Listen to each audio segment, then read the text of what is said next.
Eat the tariffs. That's the message tonight from President Trump to Walmart after the company warned it would have to raise prices because of the president's tariff war with China. The president demanded Walmart eat the tariffs and not pass higher prices on to customers, adding, quote, "I'll be watching." Gene Seroka is joining us now. He's a global trade expert. He's also the executive director of the Port of Los Angeles. Last week, there were no cargo ships entering the port from China. Have things changed with the easing of these tariffs? How would you say things are now? Good evening, Jessica. Nice to see you. Yeah. For the month of May, we'll have 17 of 80 scheduled sailings canceled coming to Los Angeles. Now, the balance of those will have some port calls in China, but most are impacting that import cargo flow coming from China. So it's going to be a fairly light month for us. Now, as we talk about what happens closer to home on the docks, that means fewer job opportunities for longshoremen and truck drivers, warehouse workers as well. And so what does this mean more broadly, too, for the store shelves beyond just the port? What would be coming into the country and being sold in stores? Jessica, we're cutting it real close on some seasonal products. Summer fashion, back to school, Halloween, and May is typically the month where importers place orders to factories in Asia for the all-important Christmas and year-end holiday season. Not knowing exactly what price or quantity to buy right now is the bigger part of the questioning.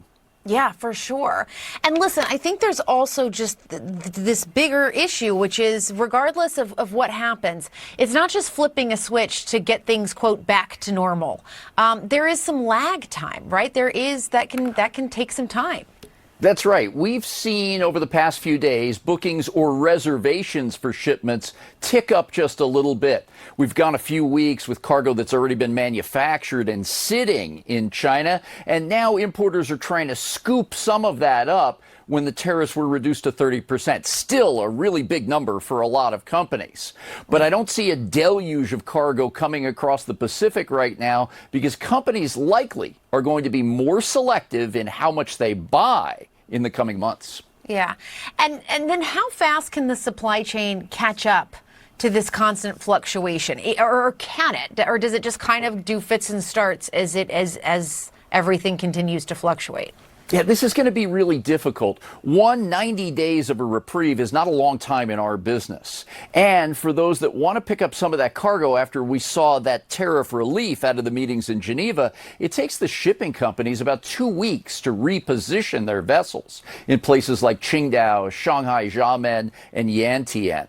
And then another 2 weeks to come this way to Los Angeles before we distribute throughout the country. So that lag time is real.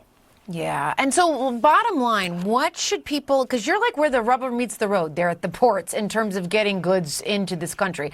What should people out there expect in the coming weeks? What we see are that there'll be fewer selections on store shelves and online buying platforms, and likely prices will be higher. Okay. We will keep that in mind. Gene Seroka, thank you so much for your time tonight. We really appreciate it. Thank you, Jessica. And you're in the CNN Newsroom. We'll be right back.